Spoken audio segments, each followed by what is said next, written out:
Durant la période de l'Empire romain, l'une des tendances pour les nobles était de porter des vêtements fabriqués en soie de Chine.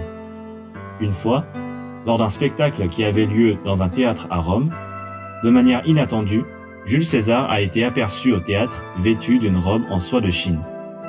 La brillance de cette robe aux couleurs éclatantes a laissé tout le public sidéré. Bien que le spectacle soit splendide, le public était davantage enclin à admirer l'accoutrement de César plutôt que la représentation. À l'époque, de manière générale, les habits des Romains étaient fabriqués en laine grossière. Même parmi les nobles, il y avait seulement des vêtements en chanvre un peu plus souples. Ainsi, dès lors qu'ils ont vu de la soie, ils ne pouvaient s'en détourner. La soie est rapidement devenue un bien luxueux prisé par la noblesse romaine.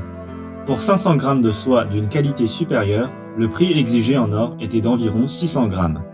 Les archéologues ont observé que sur des sculptures, de la poterie et des peintures datant de la Rome antique, étaient représentés des personnages portant ce qui ressemblerait à une robe transparente en soie au caractère gracieux. Le nombre conséquent d'importations de la soie de Chine provoque pour l'Empire romain un déséquilibre croissant de la balance commerciale. Chaque année, la valeur des importations romaines de la soie chinoise pouvait atteindre jusqu'à 2 tonnes d'or. L'Empire romain n'avait d'autre choix que d'établir un décret interdisant la population de porter de la soie, bien qu'il était déjà assez difficile de contrôler cette tendance.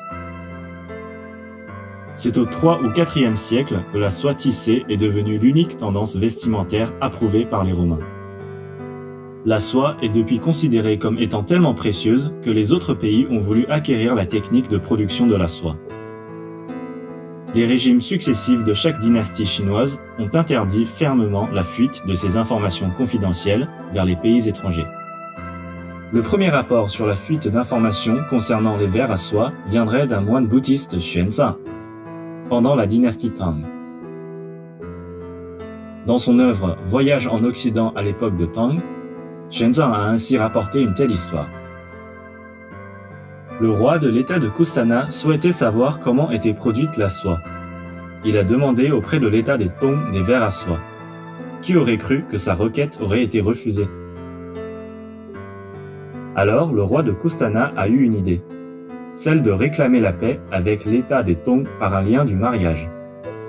Après avoir obtenu l'accord du roi de Tong, un envoyé du roi a secrètement sollicité la princesse en espérant qu'elle lui apporterait des vers à soie.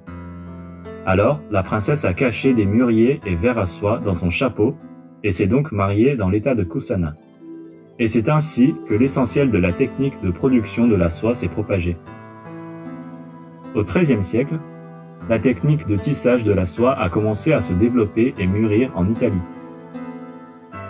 Petit à petit, l'Italie devint le centre de l'industrie de la soie.